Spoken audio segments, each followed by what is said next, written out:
भगवान शिव पार्वती से कहते हैं कि जैसा कर्म करोगे वैसा ही फल प्राप्त होगा। यह कहावत हम सब ने बहुत बार अपने जीवन में सुनी होगी, लेकिन क्या सच में आप दिल से मानते हैं कि अच्छे कर्मों का फल अच्छा ही होता है? अंदर से कोई स्पष्ट उत्तर नहीं आ रहा होगा, क्योंकि हम अपने आसपास ऐसे बहुत से लोगों को देखते हैं जो जीवन भर अच्छे कर्म करते रहते हैं, लेकिन इसके बावजूद उन्हें अच्छे फल प्राप्त नहीं हो पाते। एक नौजवान कड़ी मेहनत करता है किसी परीक्षा में पास होने के लिए, लेकिन उस परीक्षा के परिणाम में उसे निराशा ही हाथ लगती है। तो इससे तो यही सिद्ध होता है कि जिन महापुरुषों ने ऐसा कहा है कि अच्छे कर्मों का फल अच्छा ही होता है, तो वह महापुरुष गलत थे, या फिर हम कर्मों का लेखा जोखा समझ ही नहीं पाते। पर चिंता मत करिए, क्योंकि आज की कहानी सुनने के बाद कर्मों के बारे में आपकी सोच, आपकी दृष्टि एकदम स्पष्ट हो जाएगी। कहानी को आखिरी तक जरूर सुने, तभी आप अच्छी तरह समझ पाओगे। पुराने समय की बात है। किसी गांव में राकेश और भोला नाम के दो भाई रहते थे। पूरा गांव जानता था कि वह कहने को भाई थे, लेकिन भाई जैसा प्रेम उन दोनों में नहीं था। राकेश बड़ा था और भोला से वह बहुत तेज और चालाक था। उसने भोला के हिस्से में आने वाली खेती बाड़ी की जमीन भी खुद हड़प ली थी। इसलिए भोला के परिवार को बड़े ही कष्ट के दिन झेलने पड़ रहे थे। भोला की पत्नी अक्सर बीमार रहा करती थी और उसके पास उसके इलाज तक के पैसे नहीं थे। लेकिन अपने भाई से विपरीत भोला बड़े ही शीतल स्वभाव का इंसान था। वह कभी किसी के साथ बुरा नहीं करता था, लेकिन उसके मन में अक्सर यह सवाल उठा करता था कि मैं किसी का बुरा नहीं करता, किसी के बारे में बुरा सोचता तक नहीं हूँ, तो मेरे साथ ऐसा क्यों होता है? क्यों मेरी पत्नी हमेशा बीमार रहती है? क्यों मेरे पास इतना भी धन नहीं है कि मैं अपना जीवन अच्छे से चला सकूं? क्यों मुझे मेरे कर्मों का फल नहीं मिलता है? और मेरा भाई इतना धूर्त है, इतना चालाक है, और वह हमेशा मज़े में रहता है। उसे तो कोई परेशानी नहीं है। वह सोचने लगा कि शायद बुरे कर्मों का फल अच्छा मिलता है, अच्छे कर्मों का फल अच्छा नहीं मिलता। और धीरे धीरे इस संदेह उसके मन में घर करने लग गया। उसी गांव से कुछ दूर एक सन्यास अपनी कुटिया बनाकर रहा करता था। जब भी वह सन्यासी गांव में भिक्षा मांगने के लिए आता, तो सबसे एक ही बात कहता कि जो तूने किया वह तेरे हिस्से, और जो मैंने किया वह मेरे हिस्से। भोला इस बात का अर्थ कभी समझ नहीं पाया।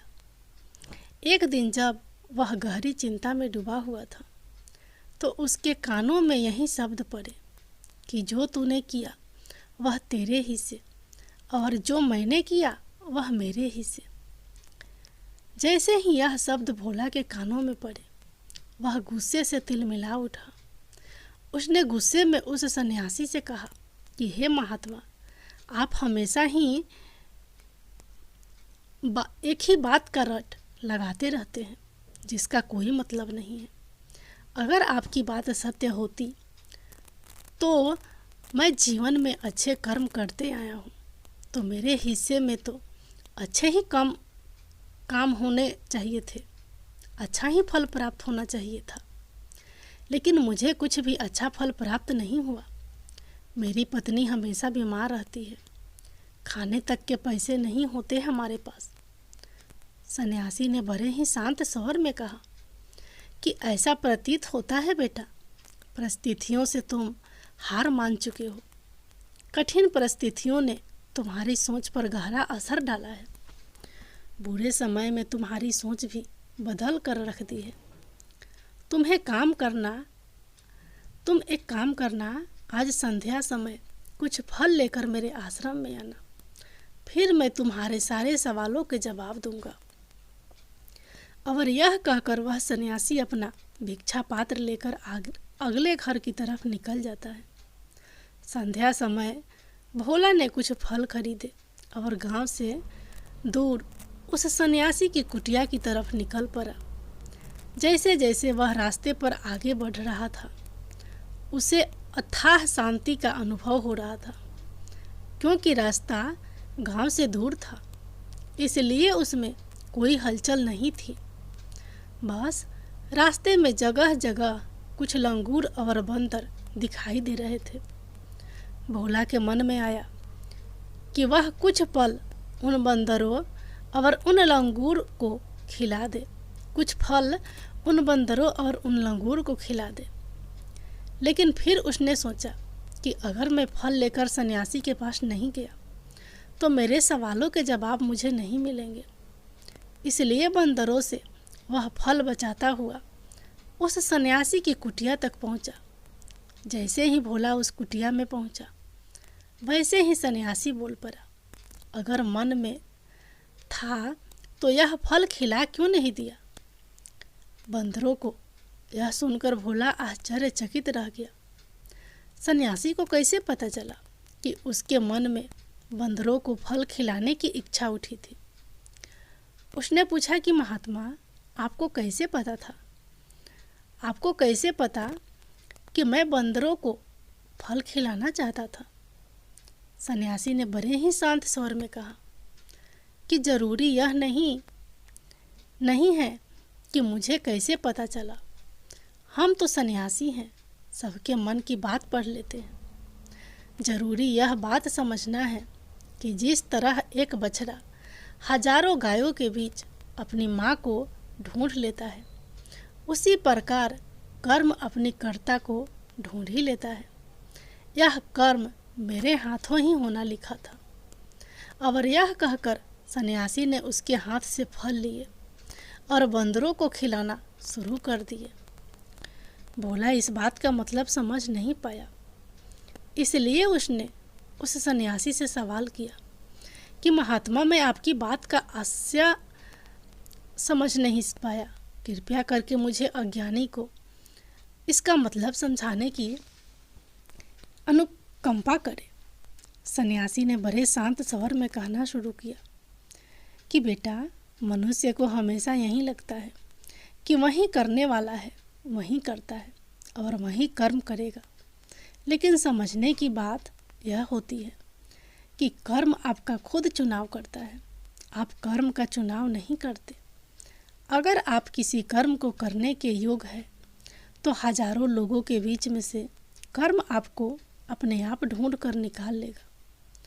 इसलिए योग बनने पर ध्यान दो, कर्म करने पर ध्यान मत दो। अगर तुम सिर्फ कर्म करने पर ध्यान दोगे तो कभी योग नहीं बन पाओगे। योग बनने के लिए जो कर्मों की आवश्यकता होती है, पहले उन छोटे छोटे कर्मों को करना शुरू करो। और जब तुम योग बन जाओगे तो बड़ा कर्म या कहे कि मुख्य कर्म या फिर जिस कर्म के लिए तुम बने हुए हो वह कर्म तुम्हारे पास खुद चल कर आएगा।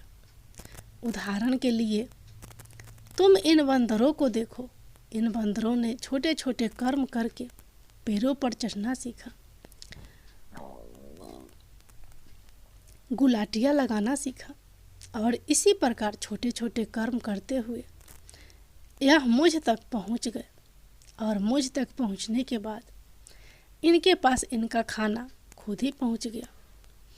इसलिए अपनी रोज़मर्रा की ज़िंदगी में छोटे छोटे कर्म करते हुए अपने आप को योग बनाते जाओ।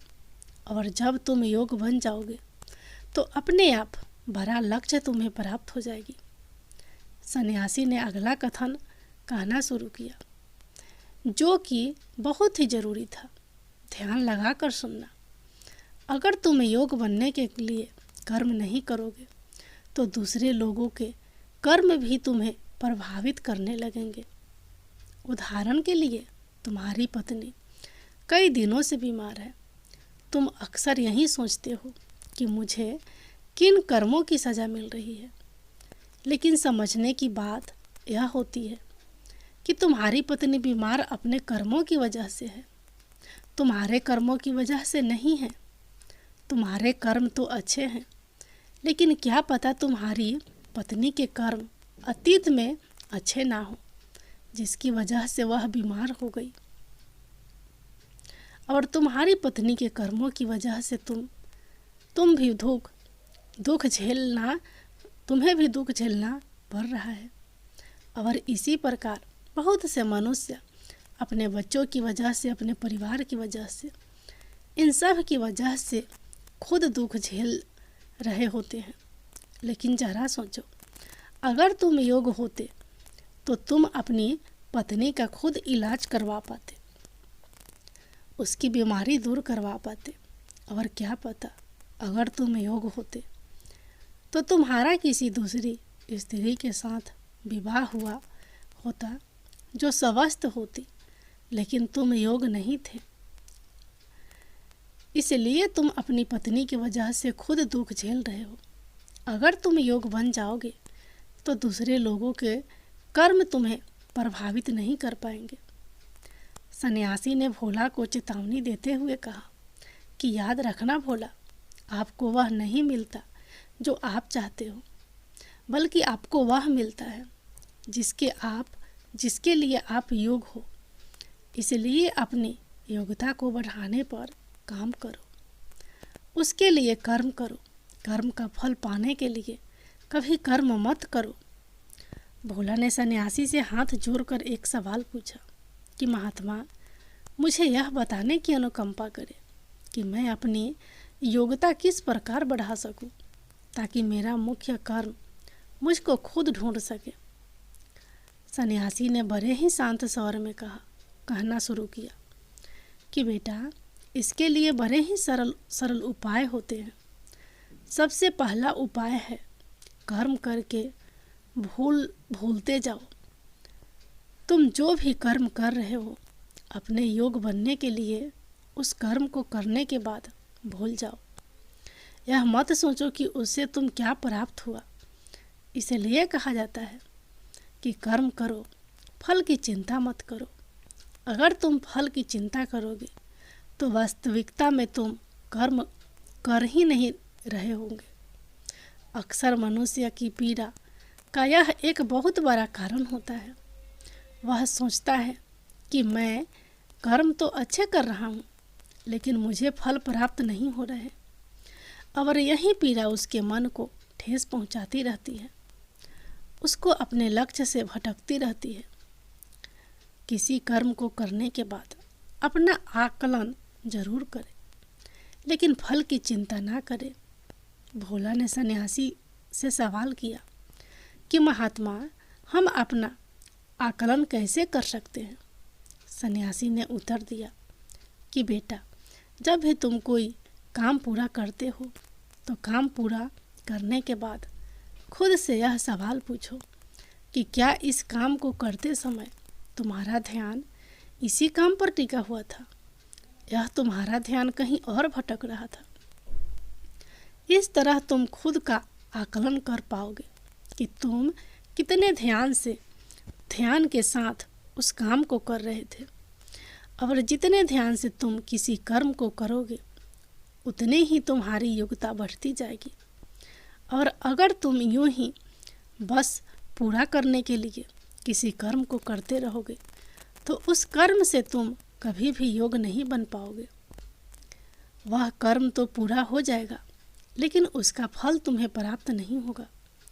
इसलिए अपना आकलन इस प्रकार करो कि तुम्हारा ध्यान वहीं पर टिका हुआ था या नहीं था, या तुम्हारे विचार तुम्हें कहीं भटका ले गए थे। कोशिश करो कि तुम्हारे विचार अगली बार जब तुम यह कर्म करो तो उसी कर्म पर टिके रहे, इधर उधर दूसरी बातों में भटकने ना दो। भोला ने इस पर एक सवाल पूछा कि महात्मा, जब भी हम कोई कर्म करते हैं तो हमारा मन विचारों से ग्रस्त हो जाता है, वह तरह तरह की बातें सोचने लगता है, तो हम किस तरह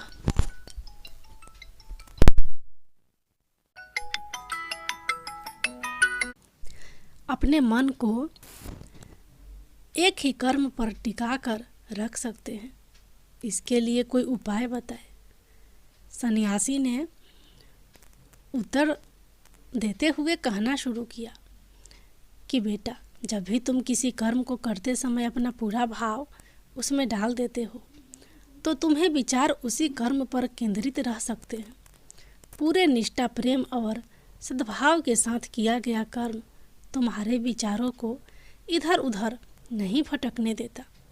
विचार तभी तुम्हें दूसरी दिशाओं में बहा कर ले जाते हैं जब तुम उस कर्म को पूरी निष्ठा के साथ नहीं करते, उसमें पूरा प्रेम नहीं डालते, उसमें पूरा भाव नहीं दिखाते। जब यह तीनों चीज़ें तुम्हें उस कर्म में डाल देते हो तो वह स्वाभाविक रूप से तुम पूरी तरह उस कर्म में सम्मिलित हो जाते हो और तुम्हारा मन और मस्तिष्क एक ही जगह पर टिका रहता है। सन्यासी ने अपनी बात खत्म करते हुए कहा कि अगर कोई इंसान, कोई मनुष्य इन उपायों का सही तरीके से इस्तेमाल करता है, उनका पालन करता है, तो वह किसी भी कर्म के लिए अपने आप को योग्य बना सकता है। और एक बार अगर वह योग्य बन जाता है तो उसी बछड़े की भांति उसका कर्म उसे अपने आप ढूंढ लेता है। भोला को कुछ फलों के बदले जीवन भर का ज्ञान मिल चुका था।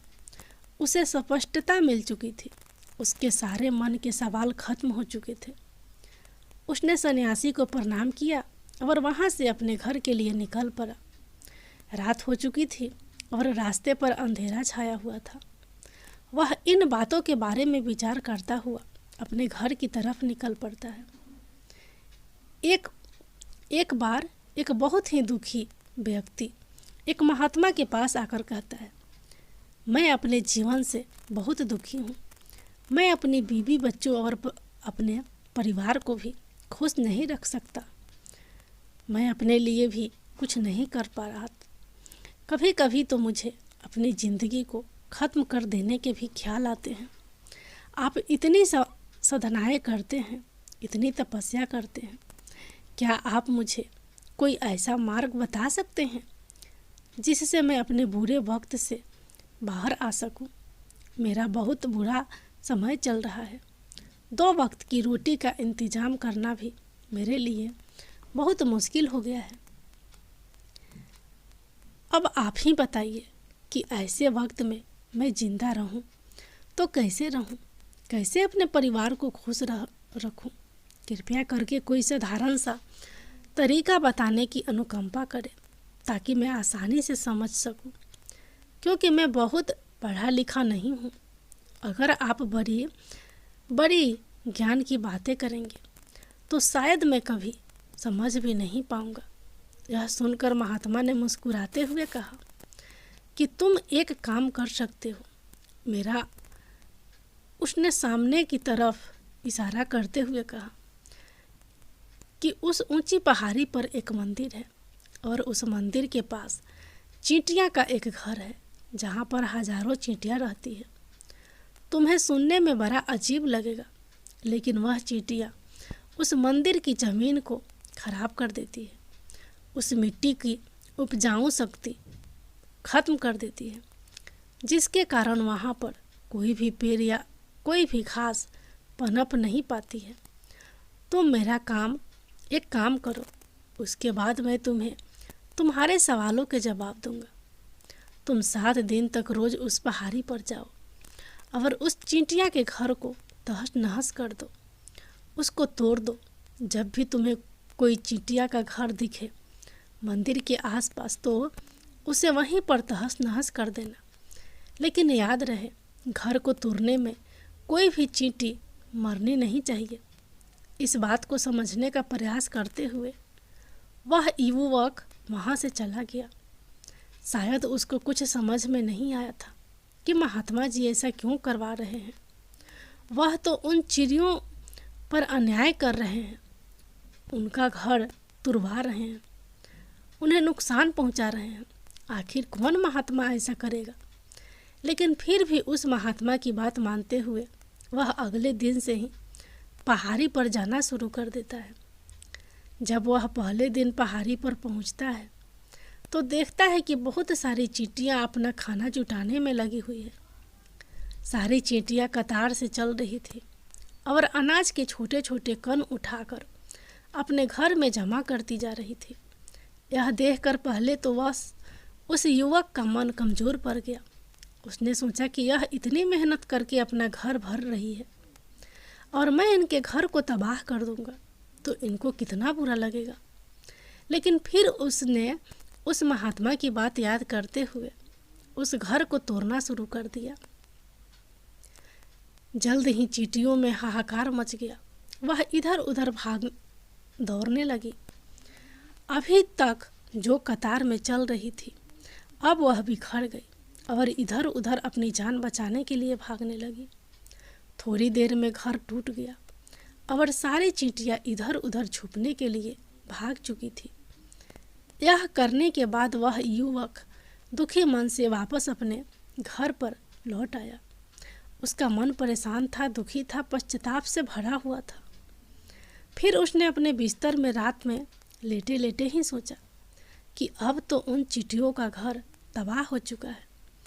अब वह वापस जाने से क्या प्रयोजन है, अब क्या फ़ायदा होगा, क्योंकि चींटियों का घर तहस नहस करने के लिए महात्मा जी ने कहा था जो मैं कर चुका हूँ। लेकिन फिर कुछ सोचकर अगले दिन उसने फिर से जाने का निश्चय किया और अगले दिन सुबह सुबह उठकर वह वापस उसी पहाड़ी पर पहुँच जाता है।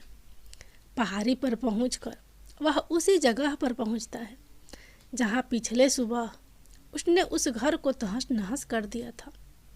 लेकिन वह यह देखकर चौंक जाता है कि उन चींटियों ने फिर से अपना घर उसी जगह पर बना लिया था और अब वह फिर से अपने घर के लिए सामान इकट्ठा करने में जुटी हुई थी। उस आदमी को देखकर लगा कि यह चींटियां कितनी मूर्ख है।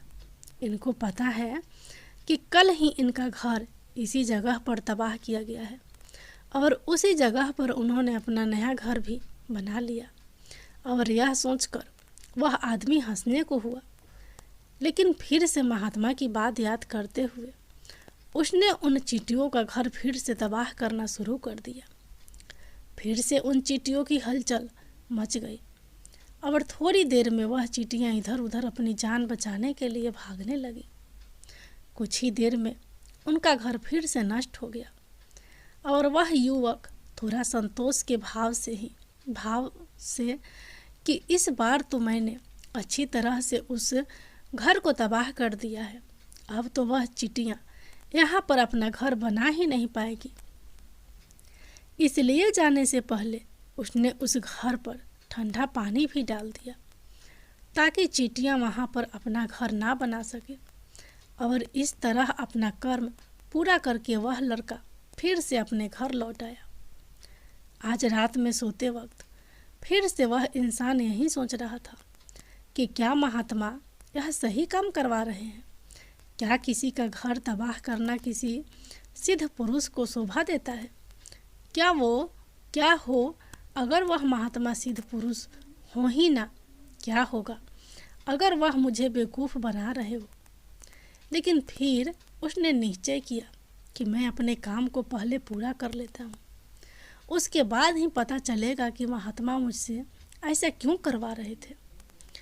और यही सोचकर वह रात में सो जाता है। अगले दिन सुबह उठकर वह फिर से उसी पहाड़ी की ओर निकल जाता है। पहाड़ी पर पहुंचकर वह उसी जगह पर पहुंचता है जहां पर उसने उनके घर को तबाह कर दिया था। और वह यह देखकर खुश हो जाता है कि वहां पर कोई भी घर नहीं था। सारी चींटियां वहां से भाग चुकी थी। अब उसने सोचा कि अब मेरा रोज रोज आने का क्या प्रयोजन, क्योंकि चींटियां तो अपना घर बदल चुकी है और महात्मा जी ने मुझे 7वें दिन आने के लिए कहा था, लेकिन आज तो तीसरा ही दिन है। अब बाकी 4 दिन वापस आने का क्या प्रयोजन। और यही सोचकर उसने निश्चय किया कि यहाँ से वह सीधा उसी महात्मा के पास जाएगा और उनको यह सारी खबर बता देगा। जब वह वापस मुड़कर उस पहाड़ी से उस महात्मा की कुटिया की तरफ जाने लगा तो उसने देखा तो अचानक उसकी नज़र एक और घरदे पर पड़ी जो कि चींटियों का ही बनाया हुआ था। मतलब कि वो घरौंदा चींटियों ने ही बनाया था। और अब वह चींटियाँ नए घर में वास कर चुकी थी। यह नया घर उनके पुराने घर से थोड़ी ही दूरी पर था। और जब उसी युवक की नज़र उस घरों पर पड़ी तो उसने सोचा कि शायद महात्मा को पता था कि यह चींटियाँ अपना घर यहाँ बदल कर किसी दूसरी जगह पर बना लेगी, इसलिए उन्होंने मुझे 7वें दिन आने के लिए कहा था। और यह विचार करके वह उसका नया घर भी तोड़ने के लिए पहुँच जाता है। जब वह वहाँ पहुँचता है तो चींटियाँ उसी तरह अपने कार्य में लगी हुई थी। वह अपने लिए खाना इकट्ठा कर रही थी और अपने घर में जमा करते जा रही थी। जो पुराना घर टूटा था वहाँ भी अनाज के कण बचे हुए थे और चींटियाँ वहाँ से भी अनाज इकट्ठा कर करके वापस अपने नए घर में ला रही थी। अब यहाँ पर फिर से युवक का मन थोड़ा कमज़ोर पड़ गया, क्योंकि वह खुद भी कमज़ोर था, खुद भी वक्त का मरा हुआ था। इसलिए उसके मन में उन चींटियों के प्रति दया का भाव उमड़ रहा था। उनके ऊपर उसे दया आ रही थी। वह चाहता था कि उनकी मदद करे, लेकिन वह उल्टा उनको नुकसान पहुंचा रहा था। लेकिन उस महात्मा की बात को याद करते हुए उसने फिर से उस घर को तोड़ने का निश्चय किया और उसने इस बार बड़ी ही सावधानी के साथ बिना किसी चींटियों को कोई नुकसान पहुंचाए वह घर तबाह करना शुरू कर दिया। वक्त थोड़ा ज़्यादा लगा, क्योंकि किसी भी चींटी को नुकसान ना पहुंचाने की शर्त महात्मा ने पहले ही रखी थी। इसलिए उसको बड़ी सावधानी के साथ उन घरों को तबाह करना था। लेकिन आखिरकार उसने उस घर को भी तबाह कर दिया। और उस घर को तबाह करने के बाद वह बड़े ही दुखी मन से, इस बार वह पहले से भी ज़्यादा दुखी था, क्योंकि उसने उनका नया घर भी तोड़ दिया था।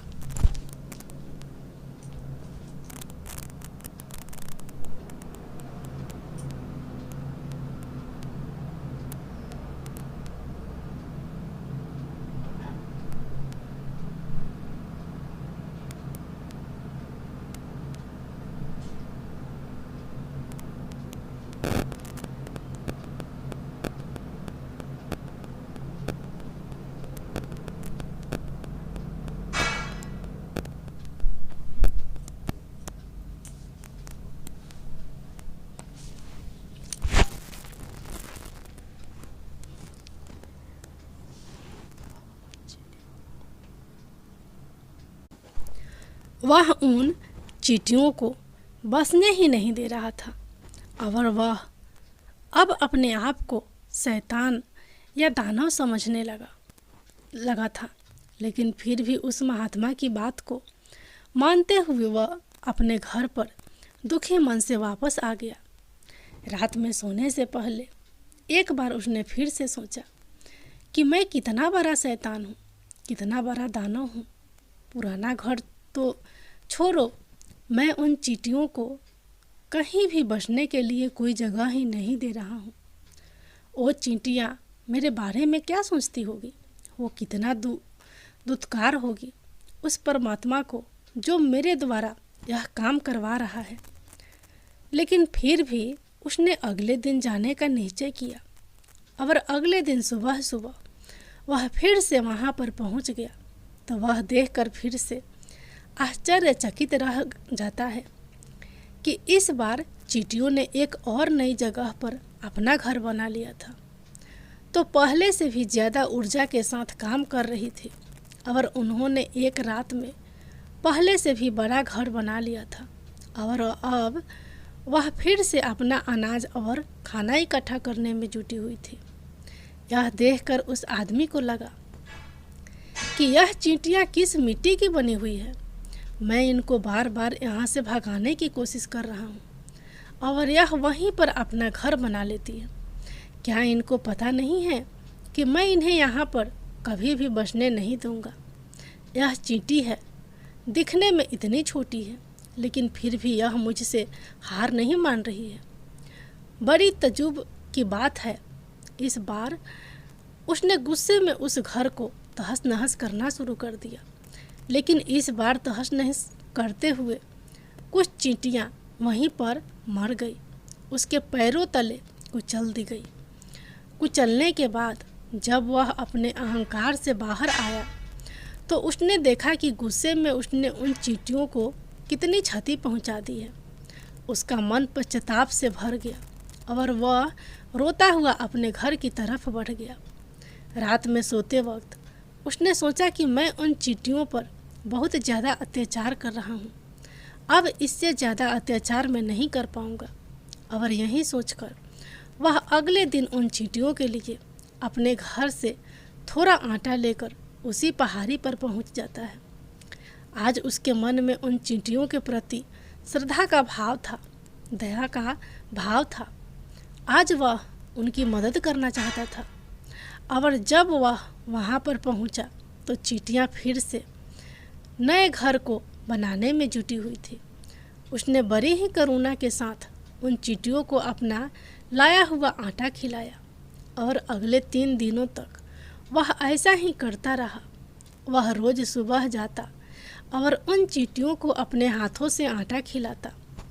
7 दिन के बाद वह युवक उस महात्मा के पास पहुंचकर हाथ जोड़कर बोलता है कि महात्मा जी, मुझे माफ़ कर देना। मैंने उन चींटियों का घर तबाह करने के लिए बहुत कोशिश की। मैंने उनका घर तबाह किया भी, एक बार नहीं 4 बार मैंने उनको घर तोड़ा। उसके बाद मैं हिम्मत नहीं कर पाया, उनके घर को नहीं तोड़ पाया। मैं समझ सकता हूँ कि मैंने अपना काम पूरा नहीं किया और इसके बदले आप मुझे वह तरीके भी नहीं बताएंगे जो कि मुझे मेरे बुरे समय से बाहर निकाल सकते हैं। लेकिन मुझे इसका कोई खेद नहीं है। मुझे लगता है कि मैंने जो किया वह सही किया, इसलिए मैं आपसे आज्ञा लेकर वापस जा रहा हूँ। कृपया मुझे वापस अपने घर जाने की आज्ञा दीजिए। यह सुनकर महात्मा ने मुस्कुराते हुए कहा कि अरे बेटा, कहाँ चल दिए, रुको तो सही, जलपान तो कर लो, थोड़ी देर ठहर जाओ, उसके बाद चले जाना।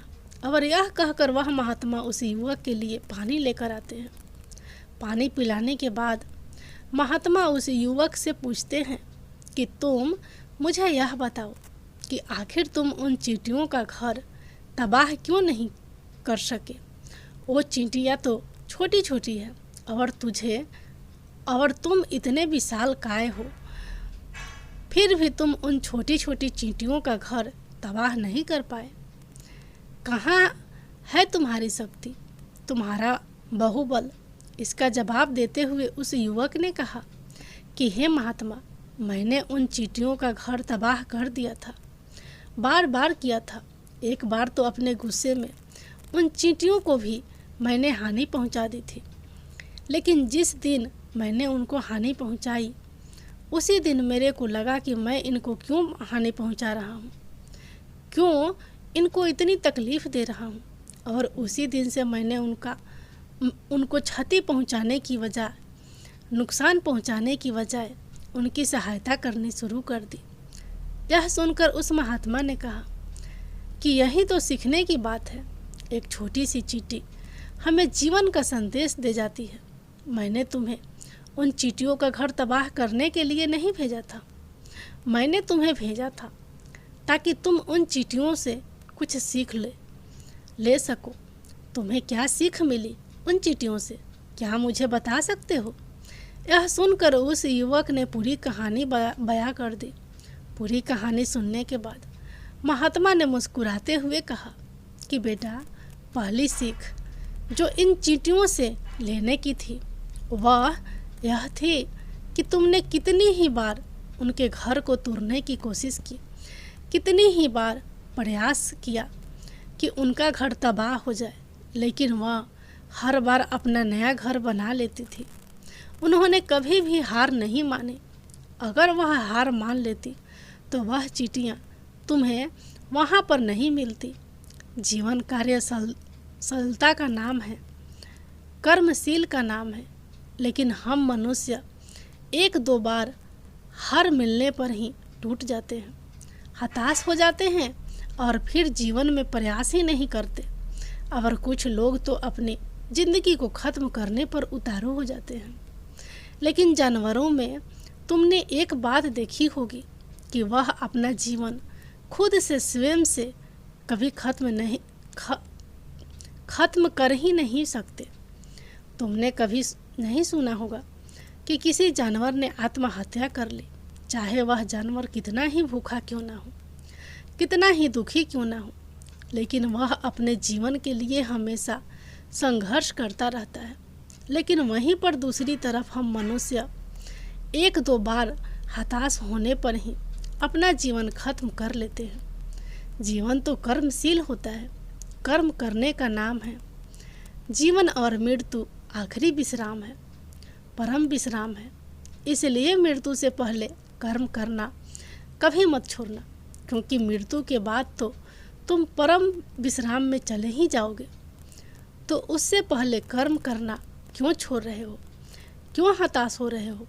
अगर तुम्हारा एक घर टूट गया तो दूसरा घर बनाने का प्रयास करो, कोशिश करो, और कोशिश करने वालों की कभी हार नहीं होती। यह तुम उन चींटियों से देख चुके हो।